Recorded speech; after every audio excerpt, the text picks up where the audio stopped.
Well, hi everyone, and welcome to Trading for Life Redeemed. I'm your host, Dan, and as always, I'm joined by my father, David Jackson.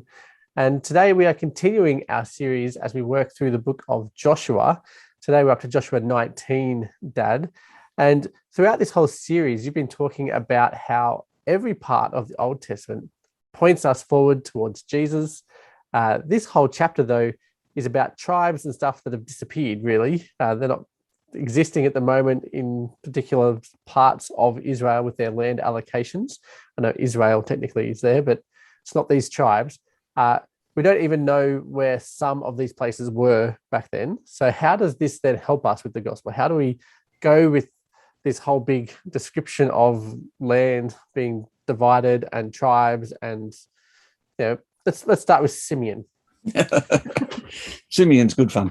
I mean, when you start off with this concept that Jesus took the disciples through the whole Old Testament and showed them it was all about him, when we first heard that, people sort of looked at our professor and said, "You're kidding." And he threw out the challenge, okay, pick a part of the Bible, show me, open it up, and I'll show you how it's got something to do with Jesus. Well, of course, we go to this sort of stuff. We've just got this, what seems like a random list of unpronounceable Hebrew place names. And when you go through the research, you don't even know where some of them are. And so it's a fair question. What's this got to do with Jesus? And I think Simeon's a really good example of how to do that, because Leah has 4 sons and 3 of them get disinherited by Jacob. And the last one is Judah, and Jesus is going to come through Judah. So we all know we're going to follow Judah. It's going to lead to David. That's going to take us all the way down to Jesus. Judah's no problem. What do you do with these other guys? Simeon went into Shechem and slaughtered all the fellas in Shechem with his brother Levi. Jacob disinherits him. And now we're in the promised land. He's not supposed to get any land.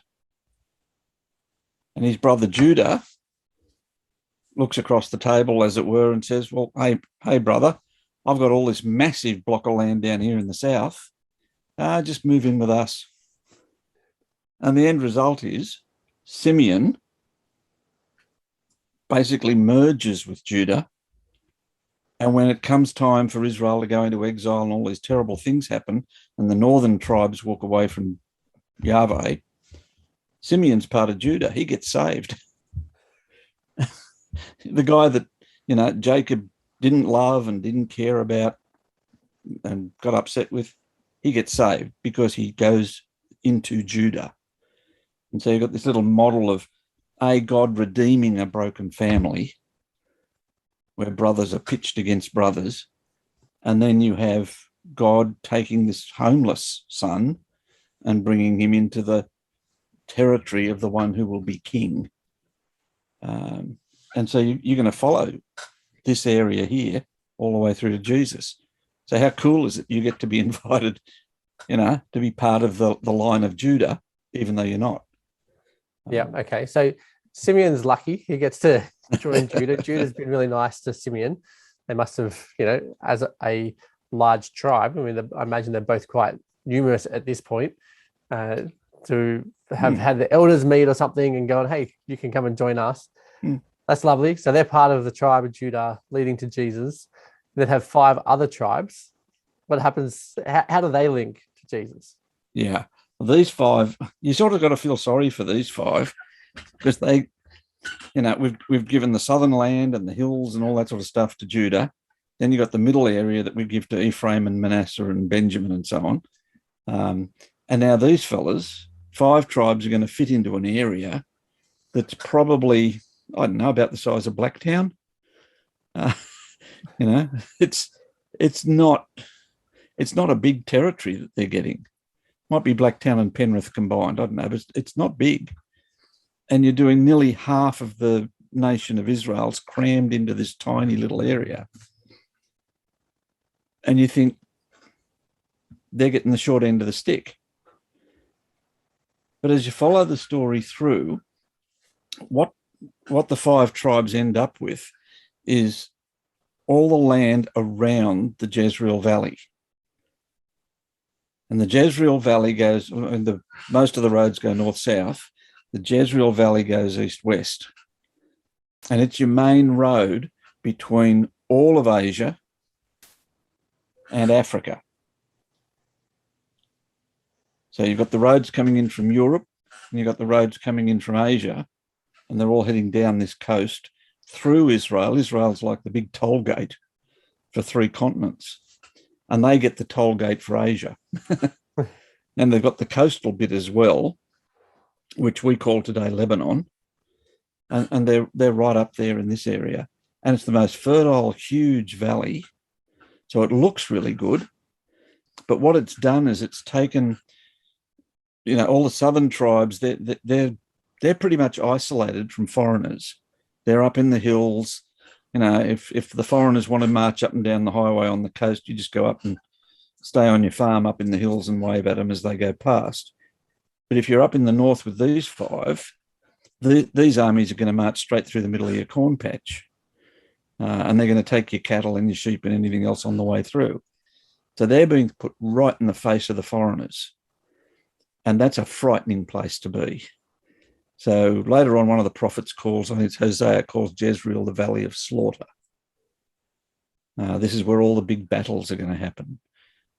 It's where people like Saul get killed and Gideon fights his battles. So this is the area where Israel faces all the big cat nations in the area. And so it's called Galilee of the Gentiles. And when you come to Jesus, Jesus is born in Judah because he's a Judah fella, but he doesn't live there. They go and live in this area where these 5 tribes are. Nazareth is right up there in the north. Capernaum is in this part of the world, and that's Jesus's safe place. How ironic is that? The safe place is right on the frontier where all the foreigners are, and the dangerous places down south in Judah with the temple and so forth. So Isaiah does this. Isaiah makes the connection between Joshua 19 and Jesus, 1,000 years after this. He says, there'll be no gloom for the one who was in distress in former times. So this is an area where there's lots of scary stuff going on. He made light of the land in the land of Zebulun and Naphtali, and he later will cause them to be honoured.